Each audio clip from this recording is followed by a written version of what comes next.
দেখতে চমকি, আমাকে দেখে কি গরিব মনে হচ্ছে? তো আমাকে দেখে কি বোঝা যায় আমি কোটিপতির মেয়ে? না, মনে হচ্ছে পুরাই বস্তির মেয়ে। মিথিলা, ওইটাছে আমার ভাই, ভাইয়া ওইটাছে আমার বান্ধবী। এটা তোর বান্ধবী? তুমি কিসে? তোর মতো বান্ধবী এমন সুন্দর একটা বান্ধবী আছে, এটা তো আমি আগে জানলাম না। তুই তো কত কিছু জানিস না। মায়া দেখলে কি মাথা খারাপ হয়ে যায়? খবরদার ওর দিকে নজর দিবি না। আচ্ছা তুমি কই থাকো? ওই থাকে। কিরে সাব্বির, তুই এখনো যাস নাই? আর যাইতেছি মা, বাড়িতে নতুন মেহমান আইছে, তাই একটু কথা কইতেছিলাম। দাও ঘরে নিয়ে যাও। তুই না কইলেও আমি ওর ঘরেই নিতাম। তোর না কইছি কামে যেতে, যা কামে যা। আরে কাজে তো যামই, বাড়িতে নতুন মেহমান আইছে। যাইতেছি মা, আমি গেলাম। প্রথম ভাই এই বাকি টাকাটা দেন, আর কত ঘুরাবেন ভাই? 3টে সপ্তাহ ধরে আপনি ঘুরাইতেছেন। তুই কাস্টমারের সামনে টাকা চাইছিস না? তোরে আমি টাকা দেবো না। ভাই আপনি কি বাটপারি শুরু করছেন? প্রত্যেক সপ্তাহে আপনার লগে টাকা নিয়ে ঝামেলা করতে হয় ভাই? আপনার মতো বাটপারের কাছে না আমার মাল বিক্রি করে ভুলিস। মুখ সামলায় কথা ক। তুই তো 2 টাকার সেলসম্যান, তুই 500 টাকার গরম দাস আমার লগে। তোর গরম আমি ছুটাইতেছি কারা শালার পো।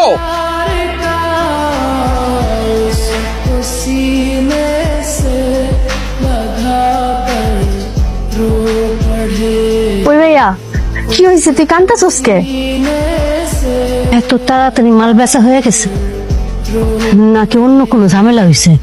3 সপ্তাহের বাকি টাকা চাইছি দেখা ওই রতন দোকানদার আবার সব মাল আগুন দিয়ে পুড়ে দিছে মা।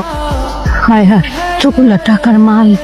চুমকি জিজ্ঞেস করতো কোন দোকানদার? ভাইয়া কোন দোকানদার?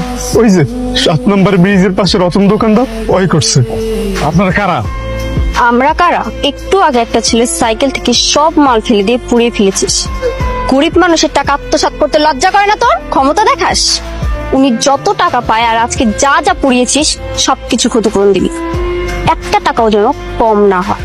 আমি সব টাকা ফেরত দিয়ে দিন। ভবিষ্যতে এরকম কিছু করার আগে না 10 বার চিন্তা করিস। তুমি আমার মাফ করে দাও, আমি ভুল করে ফেলছি, আমি না বুঝে তোমার সাথে অন্যায় করে ফেলছি ভাই। তুমি আমার মাফ করে দাও ভাই, আমার ভুলে গেছে ভাই, তুমি আমার মাফ করে দাও ভাই। ঠিক আছে রতন ভাই, আমি টাকা পাইছি, কিন্তু ভাই এরকম সামনে আর করেন না। দেখেন তো কত কষ্ট করে টাকা ইনকাম করতে হয়। তোর এখানে বুঝতেও না, তুই পাওয়ার টেবিলে গিয়ে বয়, আমি তোর লেগে খাওয়া নিতেছি। এই টেবিলে বসে খাইবো কে? আমগুলো বসে খাক। তোর বান্ধবী কি কুটিপতির মাইয়া যে টেবিলে বসে খাইবো? না না, কোটিপতির মাইয়া হমো কেন? ওর কথা বাদ দাও তোমা, তুমি বসো, আমরা সবাই একলগে খাই। খাওয়া শুরু কর। হায় হায়, এই সময় বিদ্যুৎ চলে গেল। আজকে আর বিদ্যুৎ আসবে বলে মনে হয় না। তাহলে এখন কি হবো? অন্ধকার যে। আমি হারিকেন জ্বালা আনতেছি। এটা হারিকেন? হাসের কি আছে? ওই আগে হারিকেন নাই দেখতে পারে, এটা কি ওর দোষ? না, দোষের হইব কে? তোর বান্ধবী বস্তিতে থাকে, অথচ হারিকেন চেনে না, তাই হাসতেছি। ওমা, খাওয়া শুরু করো। কি রে ভাইয়া, বিদ্যুতের লোক কি আইবো না? ঠিক করবো না? আজকের বিদ্যুৎ আইব না, তোমরা ঘুমাও। মা, ও মা, ওদের বিছনা করে দাও। কিরে সাব্বির, নতুন মেশিন কোন থেকে এলো রে? এটা তো দেখি তোর বইনের থেকেও বেশি করা।